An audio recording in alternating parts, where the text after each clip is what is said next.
शेतीच्या नुकसानीचे आता ई-पंचनामे। मुख्यमंत्री शिंदेंनी केली घोषणा। सर्वेक्षणासाठी उपग्रह आणि ड्रोनची घेतली जाणार मदत।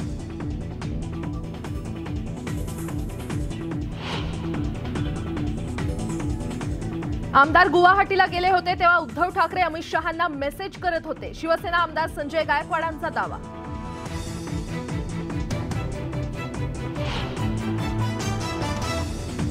लाखो भक्तांचं श्रद्धास्थान असणारं कोल्हापूर जिल्ह्यातील बाळूमामा देवस्थान ट्रस्ट अखेर बरखास्त। देवस्थानातील गैरकारभार आणि ट्रस्टी नेमणुकीवरून झाला होता वाद।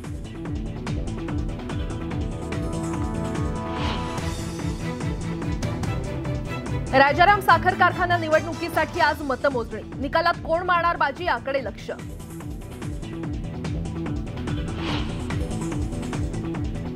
उष्णतेच्या लाटेचा इशारा असेल तर भार नियमन टाळा। महावितरणाला राज्याच्या उष्मालाट कृती आराखडा समितीकडून सूचना।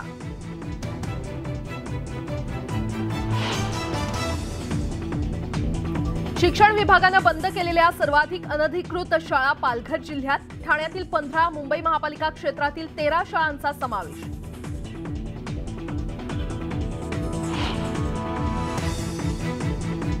पुणे जिल्ह्यातील संपूर्ण शहराचा पाणी पुरवठा गुरुवारी बंद। जलशुद्धीकरण केंद्राच्या कामासाठी पुरवठा विस्कळीत।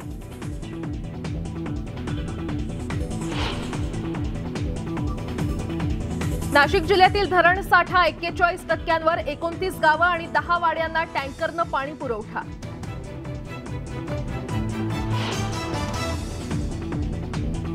मुंबई गोवा महामार्गावरील परशुराम घाट आजपासून 10 मे पर्यंत दुपारी 12 ते संध्याकाळी 5 वाजेपर्यंत बंद राहणार। पावसाळ्यापूर्वीच्या कामांसाठी निर्णय।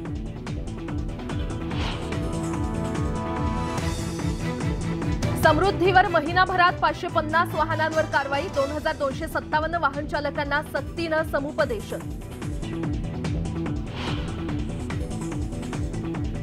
5000 ई बसेस एसटीच्या ताफ्यात येणार। डिझेलवर होणारा खर्च कमी करण्यासाठी एसटी महामंडळाचा निर्णय।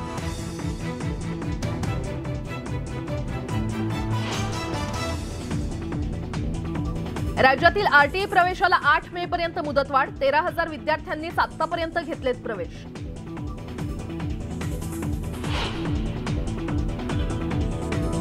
नवी मुंबई विमानतळ परिसरातील महामुंबई शहराच्या निर्मितीनं घेतला वेग। 371 चौरस किलोमीटर परिसरात बनणार नवीन शहर।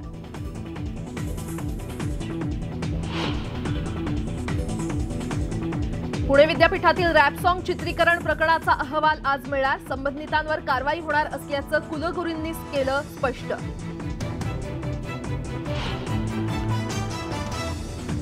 पुणे सातारा मार्गावरच्या पेट्रोल पंपावर डिझेल भरण्यासाठी आलेल्या ट्रकची धडक। पेट्रोल पंपाचं मोठं नुकसान। सुदैवानं मोठी दुर्घटना टळली।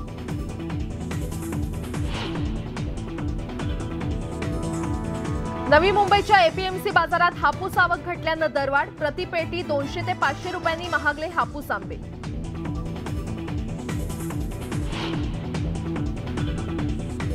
आरेमध्ये पुन्हा पहाटेची वृक्षतोड। कडक पोलीस बंदोबस्तात 177 झाडं कापली। जास्त झाडं तोडल्याचा याचिकाकर्त्यांचा दावा।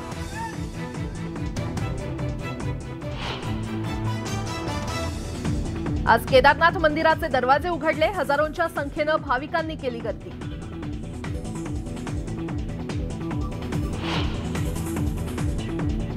भारतीय अब्जाधीशांची लंडनमध्ये जगन्नाथ मंदिर बांधण्यासाठी सढळ हस्ते मदत। 250 कोटी रुपयांचं केलं दान।